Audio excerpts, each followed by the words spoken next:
नमस्कार साथियों, सहरा जी के ट्रिक्स में आपका स्वागत है। आज हम एक अलग ही टॉपिक पढ़ेंगे, साका।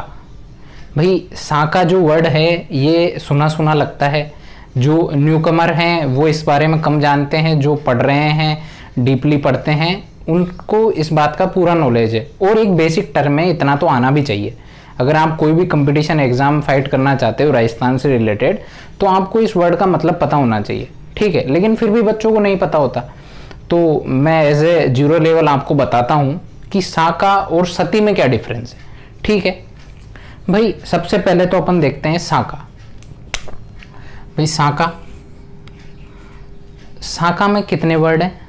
तो कितने अक्षर हैं? दो, सा और का। तो कहने का मतलब दो चीजें होंगी इसमें, पक्की बात है, ठीक है। भाई दो चीजें होंगी, पक्की बात है। साका दो चीजों से मिलकर बना हुआ है, एक तो केसरिया और एक जोहर, ठीक है। क्या देखा अपन ने?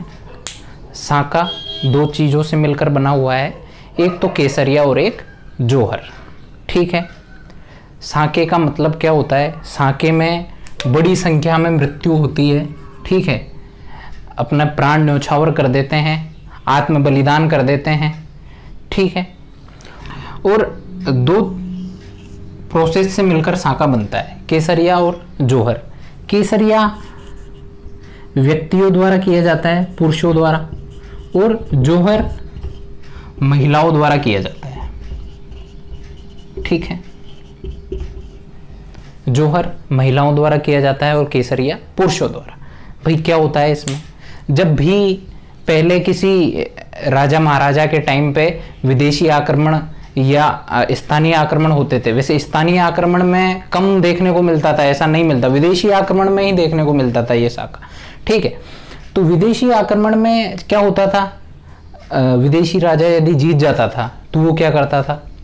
वो प्रजा को तो तहस नहस कर ही देता था। उसके अलावा जो प्रजा की स्त्रियां होती थी उन्हें लूट कर या फिर अपने जो स्थान है वहां ले जाकर उनको बेच दिया जाता था, ठीक है। तो महिलाओं के आत्मसम्मान की लड़ाई हो गई थी।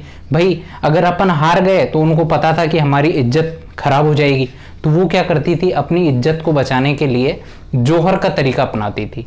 तो जोहर हमेशा केसरिया से पहले होता था, ठीक है, क्योंकि हर एक महिला चाहती है जब भी वो अंत समय में जाए और संसार से विदा ले तो एक सुहागन के रूप में जाए, ठीक है। तो जोहर केसरिया से पहले होता था। जोहर में महिलाएं क्या करती थी? 16 श्रृंगार करती थी, और श्रृंगार करके एक बड़ा सा पांडाल होता था, उसमें लकड़ियां सजाई जाती थी, चिता सजाई जाती थी, और उसमें वो प्रवेश करती थी। अग्नि जब प्रज्वलित होती थी तो कहते थे कि ये एक सौभाग्य की ज्वाला है। क्या कहते थे? सौभाग्य की ज्वाला है, जोहर हो रहा है, बहुत पवित्र अग्नि है। क्या कहते थे? पवित्र अग्नि, ठीक है। चित्तौड़ के तीसरे साके के समय जब अकबर ने आक्रमण किया था तो वो नहीं जानता था ये क्या हो रहा है। जब अंदर से आग की लपटें और पवित्र अग्नि निकली तो उसने पूछा उसके साथी से, उस टाइम भगवान दास उनके साथ थे, कि ये अंदर क्या हो रहा है। तो उन्होंने बोला कि ये बहुत पवित्र अग्नि है, कुछ समय बाद महल के दरवाजे खुलेंगे और हमें युद्ध करना है, आप युद्ध के लिए तैयारी कर लो, ठीक है। तो जोहर में महिलाएं अपने प्राण समर्पित कर देती थी अग्नि के उसमें जाके। जोहर अग्नि में समर्पित होके भी होता है, और वैसे जोहर में क्या है, मतलब प्राणों का ही तो बलिदान करना है, ठीक है। तो एक जल जोहर भी राजस्थान में देखने को मिलता है, वो राजस्थान का प्रथम जोहर था, ठीक है। अब अपन बात करते हैं पुरुषों की, ठीक है। पुरुष क्या करते हैं? पुरुष युद्ध के लिए तैयारी करते हैं। भाई कि महिलाएं तो क्या कर लिया, उन्होंने जोहर कर लिया, तो अब उनको टेंशन तो रहती नहीं है। भाई उनका जो सब कुछ था वो तो बलिदान उन्होंने दे ही दिया, ठीक है। भाई घर वालों अपनी पत्नी के लिए ही तो जीता है, ठीक है। वैसे तो सभी के लिए जीता है, लेकिन पत्नी उसकी आधी शक्ति होती है, किसी किसी की तो आधी से ज्यादा होती है, ठीक है। तो वो क्या ऐसे सोचते हैं यार, टेंशन मुक्त हो जाते हैं कि यार अपना जीवन तो चला ही गया, अब हमें युद्ध करना है और ज़्यादा से ज़्यादा नुकसान पहुंचाना है सामने वाली सेना को। और कंडीशन ये कब होती थी, जब क्या उनको लगता था कि यार हम जीत नहीं पाएंगे, ठीक है, तो वो क्या करते थे, भगवा रंग धारण कर लेते थे, जो उनका साफा या जो पगड़ी होती थी उसको उतार के फिर वो एक केसरिया रंग की पगड़ी पहनते थे। केसरिया रंग अपने तिरंगे में आता है, शौर्य और वीरता का प्रतीक है, ठीक है। तो पगड़ी जब वो बांध लेते थे तो एक तरीके से उनके मस्तक पर भवानी सवार हो जाती थी कि अब आर या पार, या तो मरना है या मारना है, लेकिन कुछ ना कुछ करके जरूर जाना है, ठीक है। तो केसरिया पगड़ी पहन के पुरुष क्या करते थे, युद्ध करते थे और वीर गति को प्राप्त हो जाते थे, ठीक है। तो जब ये दोनों प्रोसेस होती हैं तो उसे क्या बोलते हैं, साका। क्या बोलते हैं, साका। राजस्थान का जो प्रथम साका है वो अलाउद्दीन खिलजी की वजह से हुआ, द्वितीय साका भी अलाउद्दीन खिलजी की वजह से हुआ, तृतीय चतुर्थ चारों साके शुरुआत के अलाउद्दीन खिलजी की वजह से हुए। अलाउद्दीन खिलजी विदेशी शासक था, क्या करता था, आक्रमणकारी महिलाओं को लूटता था, धन को लूटता था, ठीक है। फिर इस वजह से महिलाओं को जौहर करना पड़ता था, ठीक है। तो और अब बात करते हैं सती की। सती क्या है भाई, सती और जौहर में बहुत अंतर है, रात दिन का अंतर है सती और जौहर में, ठीक है। कैसे, सती तो कब होती है, जब आदमी, यदि किसी का घर वाला एक्सपायर हो जाता है, मतलब मृत्यु हो जाती है उसकी, तो मरने के बाद होती है सती उसकी चिता पर, ठीक है। वो बैठती है, ठीक है, उसके पति का सिर अपनी गोद में लेके और फिर उन्हें आग लगाई जाती है, ठीक है। तो उसे तो सती कहते हैं, मरने के बाद करती है। और एक तरीके की क्रूरता है सती, क्यों भाई, हर कोई अपनी इच्छा से सती नहीं होना चाहती, ठीक है। राजस्थान की अंतिम सती रूप कंवर, ठीक है, सीकर जिले की घटना है, ठीक है, 1987 की, ठीक।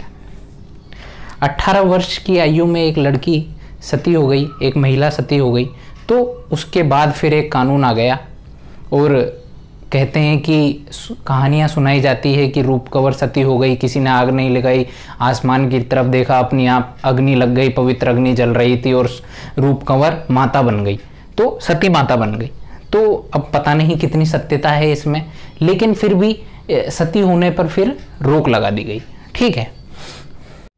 अब साका, भाई साके में जो ये जौहर होता था, ऐसा नहीं है कि भाई एक आध स्त्रियां ही करती थी इसे, ठीक है। भाई अपन चित्तौड़ के यदि साके की बात करें तो प्रथम साका में जो जौहर हुआ था उसमें 1600 रानियों ने जौहर किया, ठीक है। द्वितीय साका में 13,000 रानियों ने जौहर किया और तृतीय साके में 700 रानियों ने जौहर किया, ठीक है।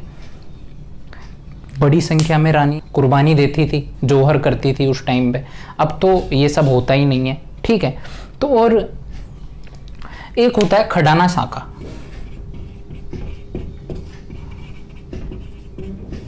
खडाना साका क्या होता है, खडाना साका होता है जो बिश्नोई संप्रदाय के जो लोग थे उन्होंने वनस्पति बचाने के लिए अपनी जो कुर्बानी दी थी, ठीक है, पता ही होगा आप लोगों को, है ना। तो वो खड़े खड़े पेड़ से कट गए, ठीक है, दोनों, उसमें भी स्त्रियां और पुरुष दोनों थे, ठीक है। तो खड़े खड़े पेड़ से कट गए और अपने प्राण न्यौछावर कर दिए, तो इसलिए खडाना साका, ठीक है।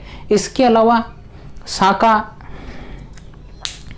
और कैसा होता है, ठीक है भाई, अगर साका अधूरा रह जाए, मतलब कोई एक चीज हो और दूसरी ना हो, तो अर्ध साका, ठीक है। अर्ध साका कभी हुआ है क्या, हाँ, जैसलमेर में हुआ है अर्ध साका, मोटा राजा उदय सिंह के समय पे, ठीक है। अर्ध साका जैसलमेर में हुआ है। जैसलमेर की और भी बातें, जैसलमेर में 99 बुर्जे, भाई अधूरी अधूरी चीज़ें जैसलमेर में हुई है। 100 नहीं हुए, एक अधूरा रह गया, 99 बुर्जे, साका पूरा नहीं हुआ, 2.5 साके हैं जैसलमेर के, ठीक है। तो अपन जैसे ही जैसलमेर की बात करेंगे, जब इसकी भी वार्ता कर लेंगे वहाँ पे, ठीक है। अब पुरुषों ने भी एक जौहर किया है, क्या, पुरुषों ने भी एक जौहर किया है, ठीक है। पुरुषों के जौहर को जम्मत कहते हैं, क्या, जम्मत, ठीक है। इसके अलावा मुस्लिम महिलाओं के जौहर के भी प्रमाण मिलते हैं। तैमूर लंग के आक्रमण के समय मुस्लिम महिलाओं ने भी जौहर किया था। ठीक है, तो जौहर को पहले पवित्र माना जाता था क्योंकि महिलाएं अपनी इज्जत बचाने के लिए अपने प्राण न्यौछावर कर देती थी। और सती जो प्रथा है वो जौहर से बिल्कुल अलग है, कुप्रथा है एक तरीके से।